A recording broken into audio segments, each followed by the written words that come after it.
Coming up on One Detroit.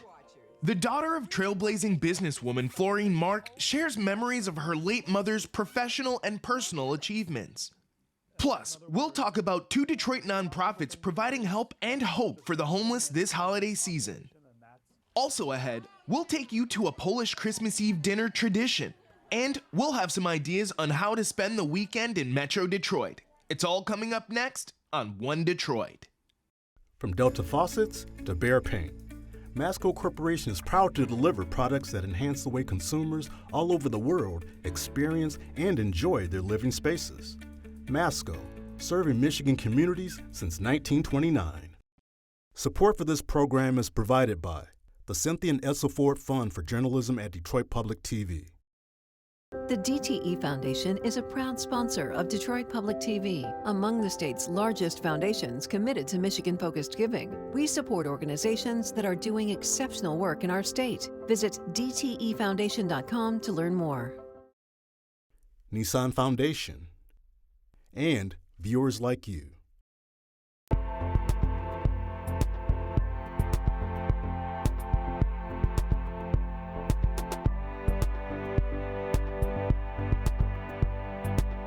Just ahead on this week's One Detroit. The CEOs of 2 nonprofits talk about the plight of the homeless and disadvantaged during the holiday season. Plus, we'll show you a Polish holiday tradition that promotes family, history, and culture. And Cecelia Sharpe of 90.9 WRCJ tells us about some events and activities to check out over the holidays. But first up, we're reflecting on the life and legacy of the late Florine Mark, who passed away in October. As the former president and CEO of Weight Watchers Group, she blazed a path for future women entrepreneurs. The Detroit native was committed to serving the community, and she was devoted to her family. One Detroit contributor, Cecelia Sharpe of 90.9 WRCJ, sat down with Florine's daughter, Sheri Mark, to talk about her mother's many contributions and accomplishments.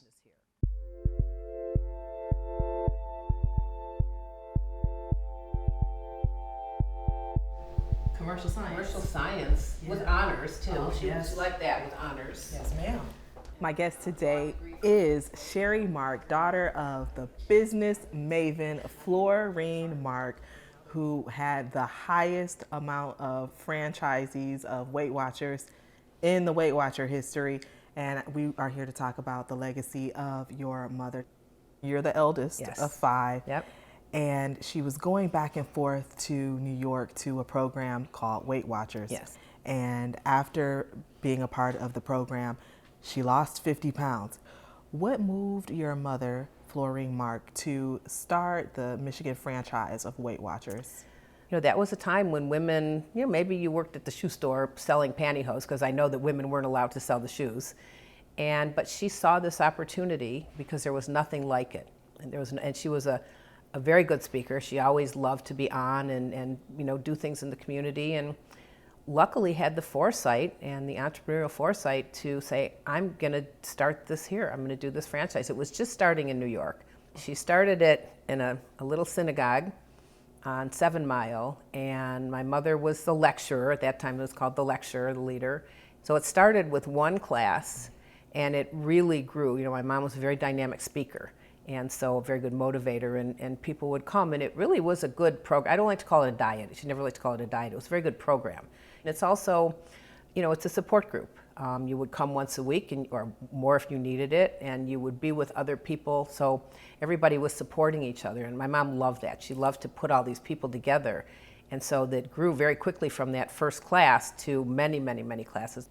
What inspired her to continue championing for women in leadership? She was a leader and a businesswoman, a business leader at a time when women weren't allowed to. You know, she tried to borrow $5,000 to start the business here, and no bank would give her a loan because she was a woman.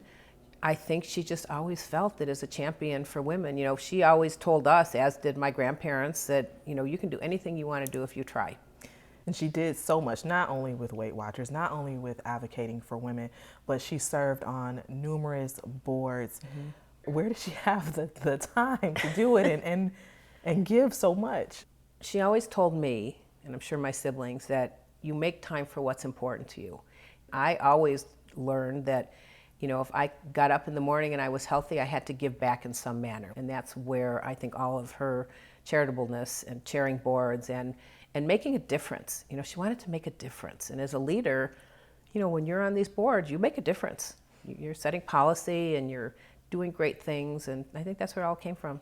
Were you encouraged, or your siblings encouraged, to follow in her footsteps, or to follow your own passions and purposes?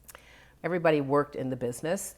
My siblings all worked in it one way or the other. Some of us, we all started at the bottom. We swept out centers, Weight Watcher centers. We set up chairs.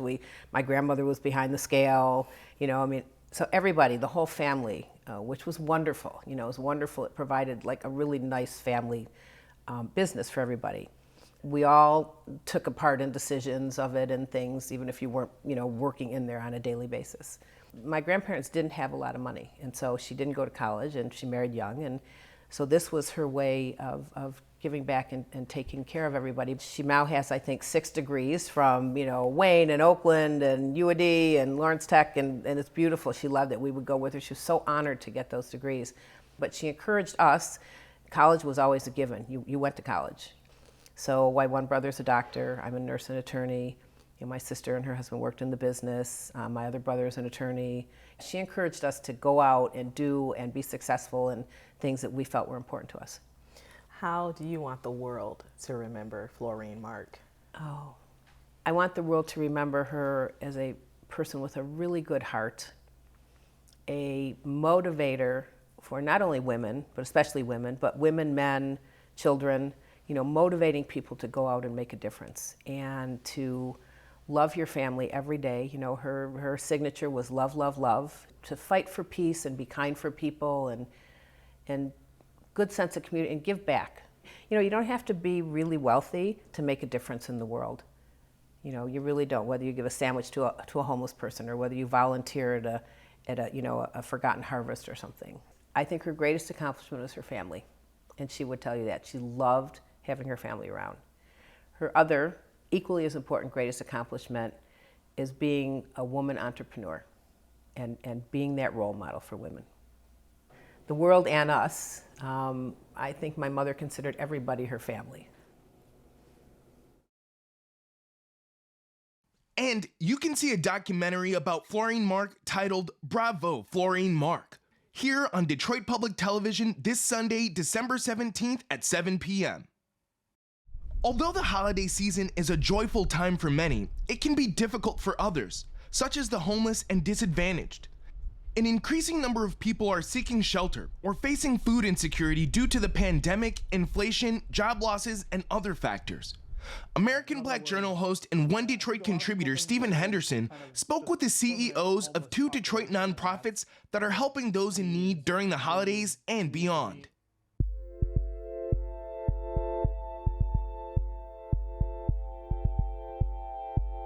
This is a really bright time of year for so many of us, and we look forward to it all year. But for a lot of folks, it produces a lot of anxiety about really basic needs. I just want to start with having each of you talk about what kind of landscape we're looking at here in Detroit with regard to homelessness and the disadvantaged this time of year, and the kind of challenges that they are likely to encounter. Linda, I'll start with you. Well, first, Stephen, I want to say thank you for bringing light to this matter right now, because you're absolutely right.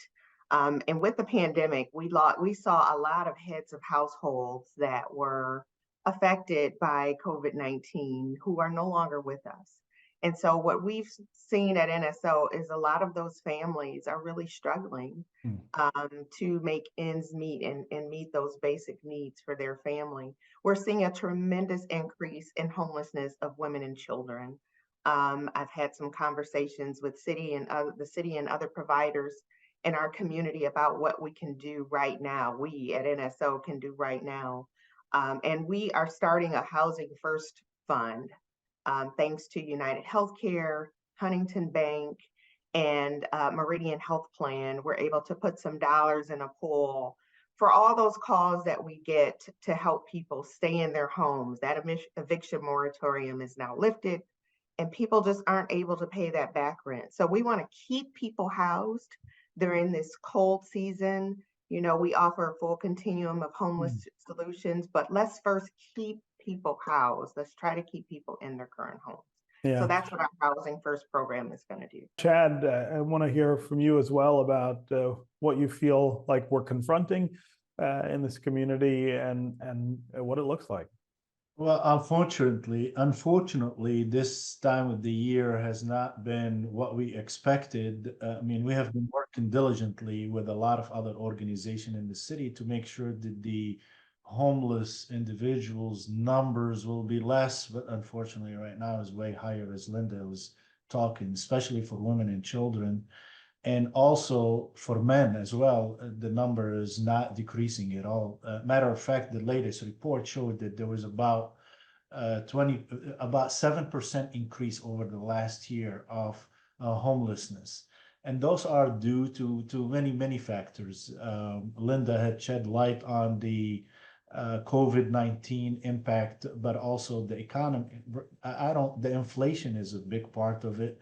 We see also there is a lot of people are not able to get food on their tables. The increase for requesting of food, so food insecurity becoming a very big issues. And right now we are in discussion that we would have to open another 600 bed for the city of Detroit.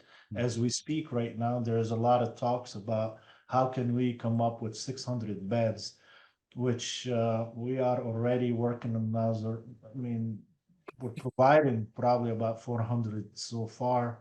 And I know NSO is going to be working and a lot of other organizations gathering together. The good things about Detroit, that we have a good organizations and good people with good heart that they will do what needs to be done. But the fact remain, we have an issue with homelessness and it's growing, it's not going down. Yeah. We have issues of substance abuse, we have issues of mental health that created a big impact on affecting the number of homelessness. So I wish today I would have been able to say the numbers are going down. Unfortunately, the numbers are not going down, and we need to do way more work. And the bottom line, we need more housing, which is there's not enough stock in Detroit anyway. And this is a major thing that we would have to work on. Where do we take the people off the shelter and the warming center after we bring them in? And how are we going to work with them so they can get back on their feet so they will get off homelessness? I want to have each of you talk a little about what people can do to help this population during the holidays. Linda, I'll start with you this time. What should people be thinking about? So first of all, if you're homeless, if you're suffering any type of housing instability right now, it's cold outside. Get ahead of it. Call our coordinated assessment model, the CAM, is also known 313-305-0311, and let them know, see what you're eligible for. If you're an NSO client, give us a call at our 888-360-WELL number, and we can help try to keep you in your housing. But if you are a concerned citizen of Detroit, which I know we have so many citizens who care about our entire community, donate. Donate to organizations like Detroit Rescue Mission, like NSO, so that we can help people collectively and have collective impact. It's great to help people on the street. You know, I have a lot of friends who give, goodie bags and clothes, socks to people on the street. That's fantastic. But we have to donate to organizations like NSO, Detroit Rescue Mission, so that we can have collective impact. And you could do that by going to our website at www.nso-mi.org. Yeah. Chad, what would you recommend for people? The first thing people, when they look, sometimes they get confused between people who are homeless and people who are panhandlers. And it gives the perception, the panhandler gives the perception of homelessness, but they're not really homeless. Mm-hmm. And the people who are homeless are people who are like me and like everyone else. They're not a second-class citizen. They're a good human being, but they're just going through some hard times. And they come to organizations like NSO or DRMM to get help. And therefore, we encourage people, instead of helping a person to stay on the street, to help organization take them off the street and find a solution to their situation so they can put them into a no longer in harm way, but to be in a peaceful situation. So I urge people to understand that homelessness is not a panhandling situation, and to support organizations like NSO, like DRMM, and they can do so. And if they see anybody on the street and they really need help, they can always call CAM, or they can call directly. Our numbers at 313-993-4700. And if for help, they can always go to our website at drmm.org, and then we will be very thankful, like we always been, to the generosity of Detroiters. Turning now to a holiday tradition that some say is bigger than Christmas Day itself. The Polish Christmas Eve dinner celebration, known as Wigilia, has been around for centuries. It features 12 different Polish foods, including pierogies. One Detroit was invited to the Wayne State University Polish Club's Wigilia celebration at Hamtramck's Polish Village Café a few years ago to learn more about the tradition's history and cultural significance.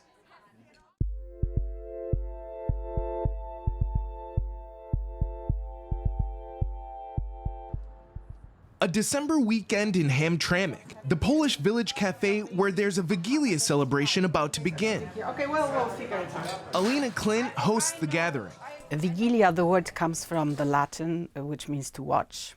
So it's waiting for, watching out, waiting for Christ to be born, which we celebrate, of course, on Christmas Day. Klint came from Poland 30 years ago. Now she teaches Polish history and culture at Wayne State University. It is the most traditional, the most celebrated of all Polish holidays. So anywhere, and I think this will be... While Christmas Day is big in Polish homes, Wigilia is bigger, held on Christmas Eve. Wigilia is one of the most important Polish traditions that we have, and so I found it very important to be here today to support Wayne State and to promote and keep these traditions alive. Jillian Demeter studies Polish at Wayne State. I thought it would be fun, so I invited my family as well. This is my sister. I'm second generation Polish. I grew up knowing bits and pieces, but studying the language and getting a degree in that language has given me so much more, and I've been able to now reconnect with my cousins who live in Poland, my family of Polish roots, so it's exciting to be able to be a part of that. On Christmas Eve, we want to be with our families and friends, and we also want to be in our best behavior to assure that the next year will bring us health and prosperity.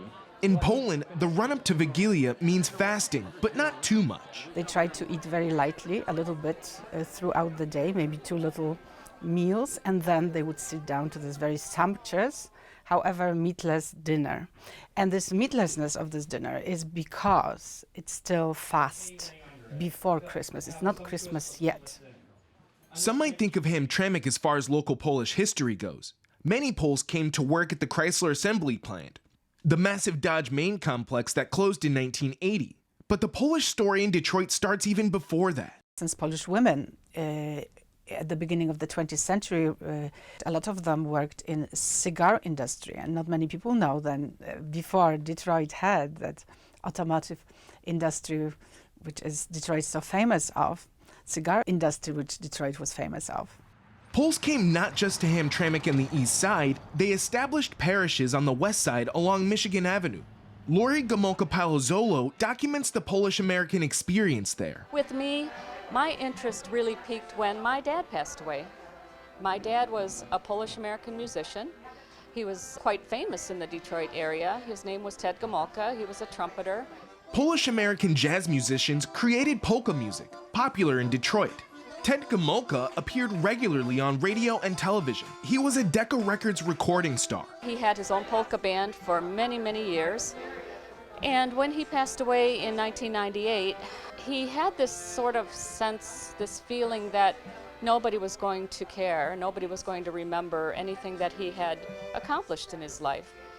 Preserving history can be a challenge. In the century past, Polish immigrants weren't treated so well, in part because many did not speak English.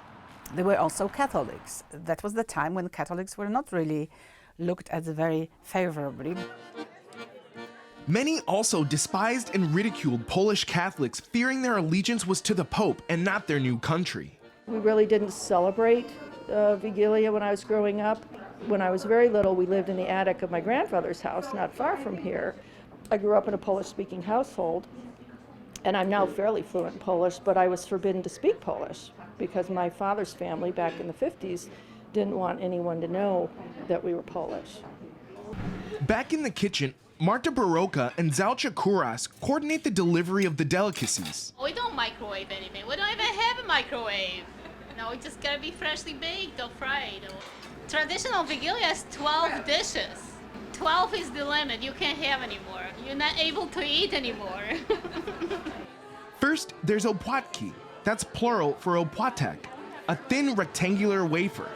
My most favorite tradition is the opłatek, where you share the Christmas wafer before the meal, and you go around the room with a wafer, you break off a piece of theirs, they break a piece of yours, and you reconcile any differences you may have had throughout that year and wish peace and happiness and all the prosperity for the new year to come, so everyone starts on a fresh slate. Polish club. While the traditional Wigilia meal doesn't have meat, fish is included, starting with śledzia, pickled herring in a cream sauce. This śledzia reminds us also of the fact that it is still fast. It's not Christmas yet. Another Wigilia requirement, soup. Here it's borscht, made from beets. Then there's pierogi, sweet and savory filled dumplings. We host our Wigilia at our house every year, and yes, we have gluten-free pierogi, and everybody loves them. Nobody knows the difference. Here, the Bemis family tells their own Wigilia pierogi story. Alicia's son, Wayne State student Charles, he can't eat gluten. We got to the point where when he was diagnosed at the age of 12, he said, "Oh my gosh, Mom, I'm never going to have pierogi again." He said, "Find a way to make them gluten-free." Alicia did. Now the Bemises run a gluten-free pierogi factory in St. Clair Shores. Their pierogies are available in stores across southeastern Michigan. This is our busiest time of the year. Wigilia's main course includes potatoes, sauerkraut, and more fish. In Poland, it might be carp fillet, but here, cod is served. For dessert, we'll have for sure poppy seed roll, because poppy seed is one of these magical components in Wigilia, which goes way back to assure prosperity. Next year, you need to eat some poppy seeds at Wigilia. This Wigilia event has been going on for decades, and now Wayne State alum Jessica Wendt sees more interest in the old traditions thanks to new technology. We have social media. So social media helps to really kind of promote and educate friends, spark interest and questions, and then people really kind of are reaching back to the roots of where they came from.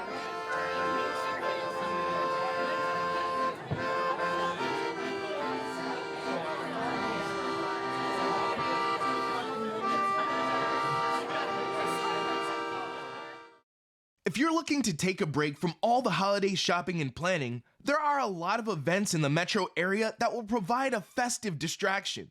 Here's Cecelia Sharpe from 90.9 WRCJ with today's One Detroit Weekend. Hey everyone, I'm Cecelia Sharpe with 90.9 WRCJ. And as we all know, it is the holiday season, and Detroit is not disappointing with all the events taking place this weekend. First up, through December 16th, theater lovers can head to the Farmington Players, where they're putting on A Nice Family Christmas. The play is about a newspaper reporter whose job hangs on a story about his own family's Christmas. Also, on December 16th, Philadelphia punk band The Menzingers are coming to the Royal Oak Music Theater.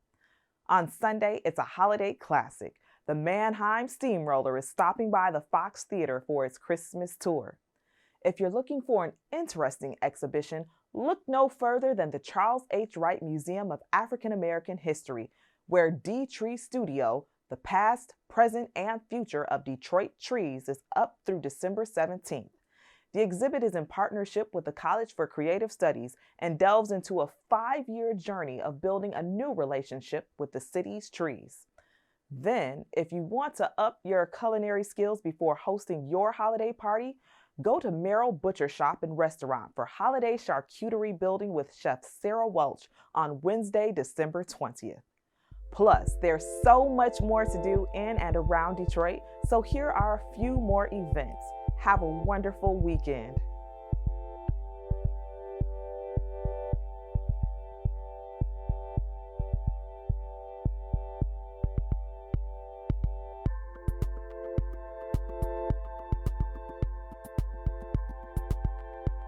That'll do it for this week's One Detroit.